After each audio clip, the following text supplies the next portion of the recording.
So, back in March of 2026, something huge happened. A major shift in global power. But this didn't happen on some battlefield or in a fancy treaty room. Nope. It all went down, quietly, in the pretty obscure world of finance. While everyone's eyes were glued to the news, watching military strikes, worrying about oil prices, the real story was unfolding completely behind the scenes. Because the truth is, the way great powers actually fall, it isn't always loud and dramatic. The real arena for this historic power shift, it was in the fine print. We're talking about the withdrawal clauses in insurance policies, the very policies that keep all of global trade moving. To really get what happened here, you have to understand the hidden engine of the global economy. And it's not what you think. It's not ships, it's not oil, it's insurance. Without it, everything, and I mean everything, just stops.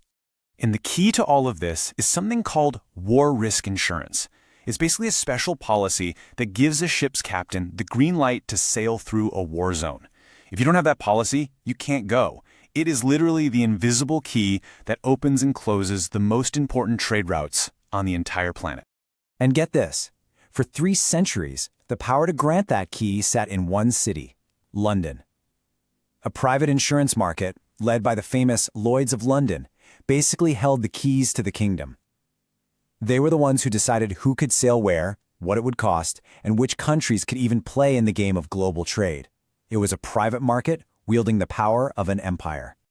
So you have to ask, right? How could a system that powerful, a system that survived 2 world wars and the Cold War, suddenly just shatter? Well, it all started with a regional conflict that began to spiral out of control in one of the world's most critical bottlenecks.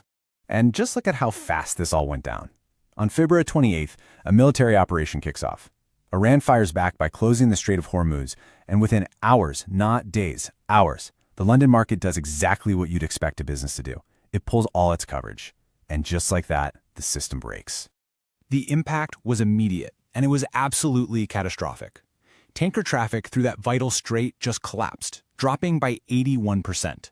To put that in perspective for you, a fifth of the entire world's daily oil supply was suddenly stuck, sending total shockwaves through the global economy. And here's why the private market couldn't just step back in and fix it. The total value of all the ships and all the cargo needing insurance was a mind-boggling $352 billion. That amount of risk was just way too big for any private company to take on. A giant power vacuum had just opened up. So with a private market gone and the global economy teetering on the edge, a new player stepped onto the field. For the very first time in history, the United States government decided, okay, we're going to become the world's insurer. And the intervention was incredibly swift. First, you get the announcement straight from the White House. Then they create a brand new $20 billion government fund to backstop all that risk. And finally, they tap the insurance giant Chubb to actually run the whole operation. In a matter of days, Washington had built an entirely new, state-backed insurance system from the ground up. And here's the crucial political backdrop you need to know. This whole financial takeover was happening during a major diplomatic breakdown between the US and the UK. See, Britain's prime minister had initially refused to send military support, and President Trump made this very public jab. So when Washington stepped in to replace London's financial role, it wasn't just about economics, it was a pure power play. So, this brings us to the really big consequences of this shift.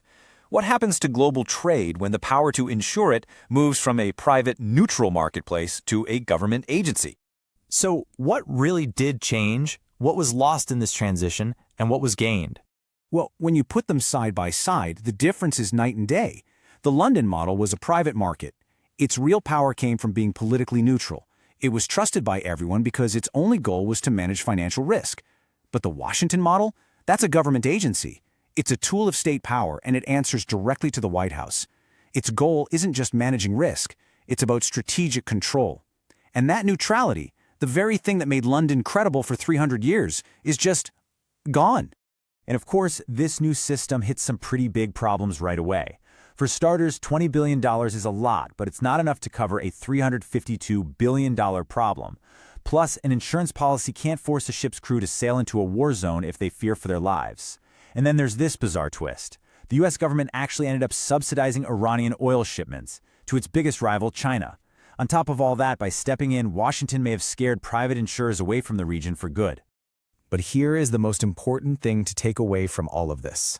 The power to grant or deny insurance, that's the power to control trade. Washington can now enforce sanctions not with a warship, but with a stroke of a pen on an insurance policy. It's a powerful new weapon for economic warfare. And to really get just how big of a deal this is, we need to look back in history. The best comparison, really, is the Bretton Woods Conference back in 1944. Think about it. After World War II, the old global financial order was completely destroyed. The United States was the only power strong enough to step in and basically underwrite a whole new system. And by doing that, America got to set the rules for the global economy for the next 75 years. Well, in March 2026, the old maritime insurance system broke, and once again, Washington stepped in to replace it and set the new rules. And all of this leaves us with one huge, lingering question. Was this just an emergency fix for a crisis?